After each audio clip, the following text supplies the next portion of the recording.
Hopewell joins us now to talk to us more about this. Hopewell, what exactly is going on here? Thank you very much for having me. I started getting harassed beginning of this week by a national executive member of the Youth League of the ruling party, ZANU-PF. He went on social media and he lied that I was a beneficiary of an animal scheme by the government, and he said I was given those goats I could pass them on to my community, which was not true. I never benefited from any such scheme. I bought my goats, as you mentioned in your introduction, in Niger, in South Africa, and I've produced the paperwork. But the whole idea has been caused because I went to Geneva and spoke about the health delivery system in Zimbabwe and how it has collapsed at the United Nations. And ever since I came back to Zimbabwe, I'm being harassed every day. The national newspapers, which are controlled by the government, have been churning out stories every day, lying about different things to do with my life. The idea was to taint and delegitimize my work as a journalist, as an anti-corruption activist. And is that the only reason you are hearing, or could there be more than your speaking engagement? Is there more here? That's the main reason that they've put forward. The national executive member of ZANU-PF Youth League, called Taurai Kandishaya, actually mentioned that on social media, and he said, we are going to expropriate your goats and you should go back to Switzerland where you spoke, which means, which points towards the fact that they are upset that I spoke about the health delivery system, that there are no cancer machines in Zimbabwe today. There's no working cancer machine in all public hospitals. So if a doctor were to do a diagnosis of cancer and prescribe the patient to go for radiotherapy, they would die. 2,500 women die every year in Zimbabwe because there are no enough maternity theaters. The biggest hospital in Zimbabwe only has 2 maternity theaters and only 1 is working. And because of that, Zimbabwean women have had to cross the border into South Africa. The Home Affairs Minister of South Africa, Dr. Motswedi, said that 75% of women who are giving birth at Messina Hospital are from Zimbabwe. And those are the issues I was addressing and explaining that they have been caused by the looting of public funds and the plunder of the our nation's natural resources. And ever since I came home from the United Nations, I've been harassed, I've been insulted. The government newspapers have been churning out propaganda every day, you know, different stories insulting me. And the culmination has now come to this, where they are saying tomorrow they are going to my rural village where they want to expropriate without compensation my goats. Where are they taking them to? They haven't explained. They simply said that we are taking the goats. They are ours.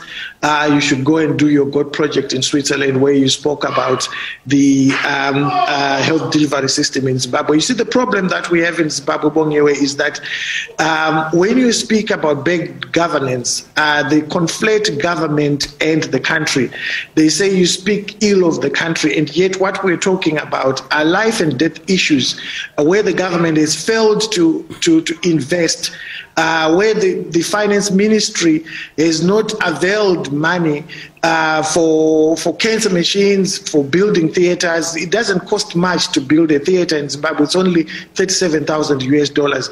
But because there's no appetite to do the right thing, a lot of people are dying. When you raise these things, they say that you're not being patriotic. I know that, of course, this is a security issue, as you say, that tomorrow this is the plan to go loot or even expropriate your goats, as they put it. I wonder, is there any action that you'll be taking at all to ensure that you prevent this from happening? What we've done is my lawyer, Beatrice Mtetwa, has served papers to the Commissioner General of the Zimbabwe Police and the Law and Order section and my local police station in an area called Highlands, alerting them to all these things, and we've given them the evidence. It's illegal to do what these thugs are planning to do tomorrow, but I've taken a decision and instructed my workers that you should not resist. If anyone comes, let them do whatever they want to do. Let the world see the kind of environment in which we are living in. You see, these are the things that make investment not come to Zimbabwe, because if you treat your own citizen like this and threaten to expropriate their private property, it means you are infringing on private property rights.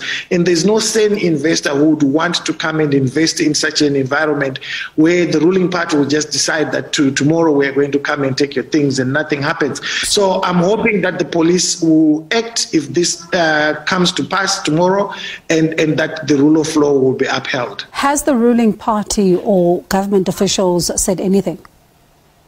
No, they have not said anything officially that I've seen, and I would have expected them to put it on the record, because it's damaging to the country to have someone as prominent as I am internationally being subjected to that kind of treatment. As I said earlier, investment will not come, and these are the human rights issues that we talk about every day, and the government says that we're not telling the truth, but now it's coming out on its own, and it's unacceptable in any civilized society for citizens to be threatened for expressing themselves, for using their rights to free speech, as I did when I spoke about genuine issues that are affecting Zimbabwean citizens related to healthcare. I can't help but ask if there is any close relationship between the main actor who's speaking out against this, your goats and all of that, and the president.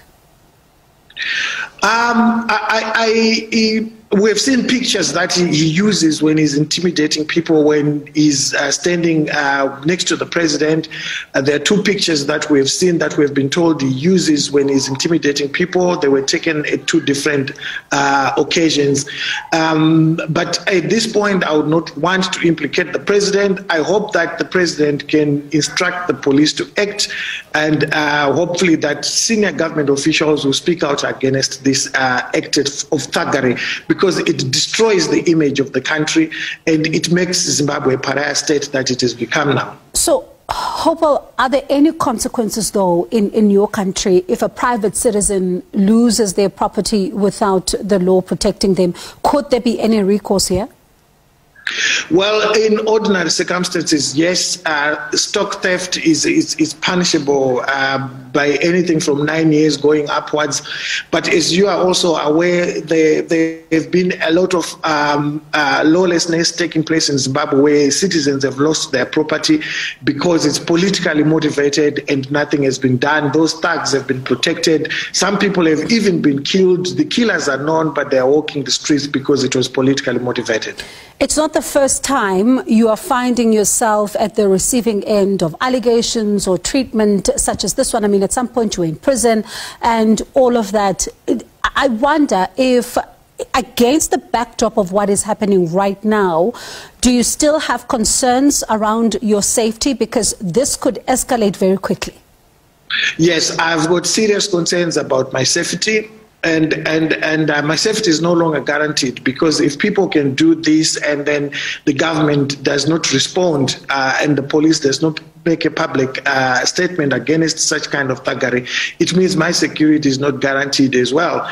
And I call upon leaders in SADC to do the right thing. People like President Ramaphosa, President Hichilema, the President of Botswana, the president of Namibia, they need to do the right thing and remind the ruling party in Zimbabwe that it has an obligation, and constitutional obligation, to make sure that the safety of citizens is guaranteed, and to make sure that citizens are not victimized for exercising constitutional rights like free speech. All right, so hopeful. Let's see then how this unfolds. I mean, as you say that they are planning to go there tomorrow. Let's see if there's any response or what happens then, and we'll touch base with you to get a sense of how things develop. That's Zimbabwean award-winning journalist and anti-corruption activist Hopewell Chinono, who of course has really been putting us in the picture here about the story that you may have seen around the fact that there's now calls for the expropriation of his goats. And as he says that it's because of that address that he then made about the state of healthcare in the country. And we will definitely ask the Zimbabwe ruling party for a right of reply in order to understand what is going on here and what kind of assistance can be given to Mr. Chinono.